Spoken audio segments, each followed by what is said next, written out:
안녕하십니까 애청자 여러분, 놀라운 부동산 놀부입니다. 자, 기존의 이 임대차 안정을 위한 상생 임대인 제도가 바뀌었죠.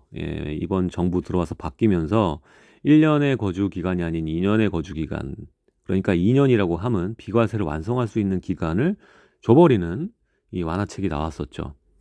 그래서 이 이전에 1년일 때는 관심이 사람들이 없다가 2년으로 바뀌었을 때부터 관심을 많이 갖고 실제로 상생임대인을 하려고 많이 임차 금액을 5% 상한 내에서 다시 놓은 걸로 알고 있습니다.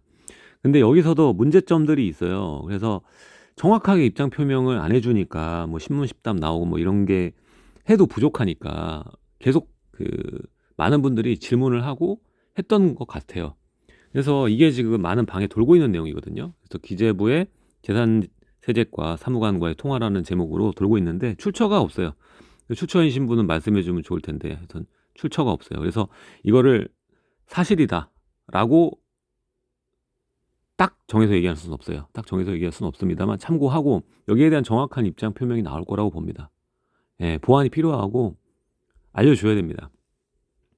자, 어쨌든 이게 통화 내용이 상생임대인 신문 십답을 만든 사무관님이라고 얘기를 하고 있어요. 그래서 질문, 지금 중요한 질문입니다. 입주하는 아파트입니다. 입주하는 새 아파트 전세를 주게 된다면 보통 이 대금 이게 청산시키기 전에 계약서를 먼저 쓰고 세입자 잔금과 동시에 아파트 대금 취득을 한다. 보통 우리가 이런 식으로 계약 많이 하잖아요. 임대 끼고 할 때는 잔금일, 임대차 잔금일이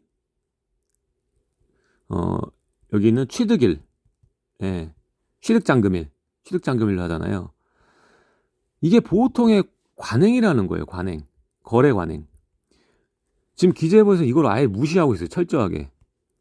아니, 기존에 있던 뭐 새 아파트든 기존 아파트든 간에 세입자를 끼게 되면 기존의 주체가 시행 주체가 조합이 이걸 임대를 놓는 목적으로 지금 하고 있냐고요.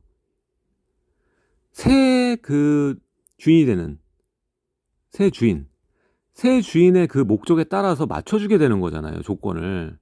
이건 조건이지 상생임대인 들어가는 이유가 뭐예요? 결국 이 5%내 취지를 좀 알았으면 좋겠어요. 5% 내에 말장난하지 말고 무슨 이따가 얘기를 하겠지만 말장난하고 있습니다. 그래서 5% 내로 유지하게끔 하기 위해서 다음 임대차도 하기 위해서 만든 게 상생임대인이잖아요. 예. 근데 여기서 보면 직전 임대차 계약이 아니라고 하고 있어요. 상생임대를 하려면 이게 임차 계약이 한 번, 두 번 이게 완성이 돼야 되는 거예요. 그래서 이 직전 임대차 계약에 포함이 되냐라는 건데 지금 이거 답변하신 분은 아니라고 얘기를 하는 거예요. 직전 임대차 계약이 아니다. 자, 여기서 답답한 소리를 하고 있는데 조문 얘기를 하고 있어요. 명확하게 주택 취득 후 임대차 계약으로 나와 있기 때문에 취득 전 체결한 계약은 직전 계약으로 볼 수 없다. 자, 이게 우리가 보통 관례상 알고 있는 건 임대 개시일입니다. 근데 지금 임대 개시 전에 계약만을 가지고 취득 전 계약이라는 것 사실 가지고 상생임대인 조건을 만들 수 없다라고 얘기를 하고 있어요. 이건 확실한 명백한 말장난입니다.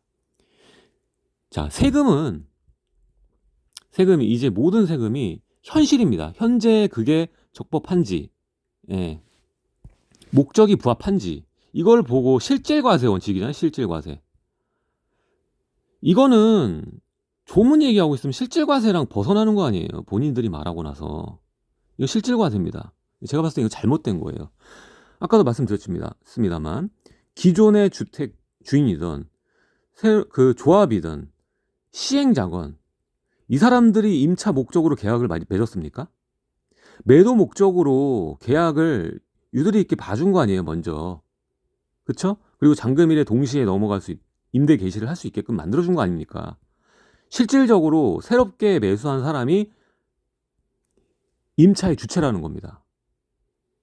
그리고 새로운 그 임차인들도 이걸 알고 들어가는 거예요. 아, 주인이 바뀐다는 내용을 알고 들어가는 겁니다. 이 사람이 내 주인이 아니구나라는 거를, 내 집의 그 주인이 아니라는 거를 인지하고 들어가는 계약이라고요. 근데 답답하게 조문에 명확하게 라는 얘기를 하면서 얘기를 하고 있어요. 이러면 상생임대인 원래 취지와 맞지 않고요. 상생임대인 누가 하겠습니까 이거? 잔금 다 치르고 하라고요? 누가 이걸 하겠습니까? 자, 2번 볼게요. 대금 청산일 동시에 계약, 잔금까지 치른다면 직전계약으로 볼 수 있는가? 그러니까 동시에 계약까지 들어가는 거예요. 잔금뿐만 아니라. 또 직전 임대차 계약이 아니래요. 예. 임차인의 돈으로 잔금을 치르고 취득하는 것이기 때문에 직전 임대차 계약을 볼 수 없대요. 갭투자 방지이기 때문에. 하나만 하세요, 제발. 예? 하나만 하라고요. 지금 임차 시장 안정 그것 때문에 상생임대 나온 거잖아요. 무슨 갭투자 방지 여기서 왜 나와요? 대체 왜 나오는 거예요? 욕심 너무 많은 거 아닙니까? 아니, 임차인 금액으로 하는 게 잔금이 아니라고요? 지금 이제까지 다 이게 모든 거래, 이제까지의 거래들 갭투자라는 거예요, 지금? 투기라는 겁니까? 먼저 내 집 마련하기 전에 돈이 부족해서 미리 사놓고 하시는 분들도 투기권인 거고 다 그런 건가요? 어쨌든 넘어가고요. 참 답답한, 참 꽉 막힌 고구마 먹는 것 같아요. 고구마 10개. 이렇게 생각하는 사람이 대한민국에 같이 살고 있구나. 이런 생각 듭니다. 자, 그리고 상생임대인 주택. 질문자도 지금 그렇게 된 거죠. 그럼 답답한 거예요. 그럼 상생임대주택 혜택 보려면 어떻게 해야 되는 건데? 이렇게 물어봅니다. 자, 말 그대로 자기 돈으로 주택을 취득하고 잔금 청산 다 한 다음에 임대차 계약을 체결하면 된다고 합니다. 들어갈 생각이 전혀 없는데 먼저 잔금부터 다 하고 돈 한 다음에 그때 임차 계약 맺으라는 거예요. 자, 여기서 이제 돈이 이게 생돈을 박는 사람은 없죠. 그래서 대출을 받아서 대금 청산 다음에 임대차 계약한 것은 인정이 되는가? 그럼 조문에 따르면 조문 들먹이고 있습니다. 예. 자, 그리고 그렇다면 상생임대인 주택 어떻게 증빙하는가? 나중에 상생임대주택 양도할 때 비과세 신고를 하게 되는데 그때 상생임대주택 신청서 아직 이게 뭐 확정적으로 뭐가 나오지 않은 상태인 것 같습니다. 그래서 이렇게 쓴 것 같아요. 물음표로. 이런 걸 쓰고 같은 걸 쓰고 임차계약서 등 첨부하면 된다. 그래서 검토하고 이상 없으면 적용된다는 거예요. 결국에는 여기에 있는 임차계약서의 계약일을 기준으로 보겠다는 소리잖아요. 이게 계약일로 하면 안 돼요. 임대 계실로 봐야 됩니다. 예. 그리고 아까 말했듯이 상생임대인 제도 취지에 맞게 가려면 잔금 동시 원래 거래 관행을 해줘야 돼요. 거래 관행을 인정해줘야 됩니다. 이거 안 하면 상생임대인이 뭔 필요가 있어요. 그쵸? 상생임대인의 효과는 결국에 기존에 있는 주택을 보유하신 분도 있지만 새로 이 상생임대인을 활용하면서 여러 주택들, 임대주택들을 확보해주기 위해서 만든 취지라고 저는 생각을 합니다. 예. 그래서 여기는 좀 보완이 필요하지 않을까라는 생각이 들어요. 자, 위와 같은 새 아파트에 대한 상생임대주택. 지금 새 아파트에 대해서는 지금 기존 정부에서 전매 제한뿐만 아니라 실거주 요건을 만들어서 이게 띄우는 게 아니라 입주와 동시에 실거주 요건을 채우게 지금 했다가 지금 이번 정부 들어와서 이거를 유예를 해줬죠. 그러니까 딱 그날 안 채워도 된다. 입주할 때는 세입자 받아도 된다고 지금 바꿔놓은 상태인데 지금 이거랑 또 반대되는 얘기가 상생임대인이 그쵸? 지금 논란이게. 자, 위와 같은 새 아파트에 대한 새 아파트뿐만 아닙니다. 상생임대주택 주려는 사람이 많은데 그분들이 모르는 채로 임대사업자를 주게 되면 나중에 문제 생기는 거 아니냐, 유권 해석의 여지는 없느냐라고 했는데 조문 얘기를 또 합니다. 자, 실질과세랑 저는 거래 관행이라는 것 이거를 좀 인정해 줬으면 좋겠습니다. 기존 이 법에서도 이 관행에 대한 건 존중을 해주고 있는데 지금 또 이거는 뭐 이전 정부처럼 조문 나오면 끝이다 뭐 이런 방식인 것 같아서 굉장히 아쉽습니다. 명확히 주택 취득 후 임대차 계약이라고 하니까 계약이라는 소리만 하고 있어요. 예, 계약. 그러니까 이게 실질적으로 이 거래 주체가 이거긴 하지만 기간 자체는 뒤에 있는 후 매수인에게 귀속된다라는 이 점을 조금 인정해 줬으면 좋겠다라는 생각입니다. 그래서 직전 임대차 계약 이라고 나와 있기 때문에 조문 한번 제대로 보신 분은 다 알 거다 이렇게 얘기하는데 지금 다 알지 않잖아요. 지금 저도 지금 잘못 알고 있었네요. 지금 보니까. 자, 그래서 신문 십담에서 넣지 않았다. 개인적으로도 유권 해석 여지 없을 것 같다. 뭐 이렇게 얘기하는데요. 이거는 확실하게 입장 표명을 해줬으면 좋겠어요. 예, 제가 주장하는 거는 아까도 말했지만 실제로 이 계약에 계약에 그 당사자들이 인정하고 그 있는 것을 잘 보고 거기에 맞는 취지에 맞는 거 갔으면 좋겠어요. 임대 개시 시점 전에. 예.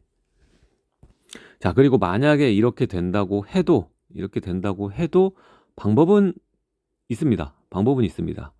뭐 아까 말했던 대출 뭐 그거 하는 것도 그렇지만 기존에 있는 그 매도인이 있는 경우, 그리고 시행도 뭐 조그맣게 뭐 건축주 예, 있는 경우는 확약서를 쓰시면 돼요. 확약서를.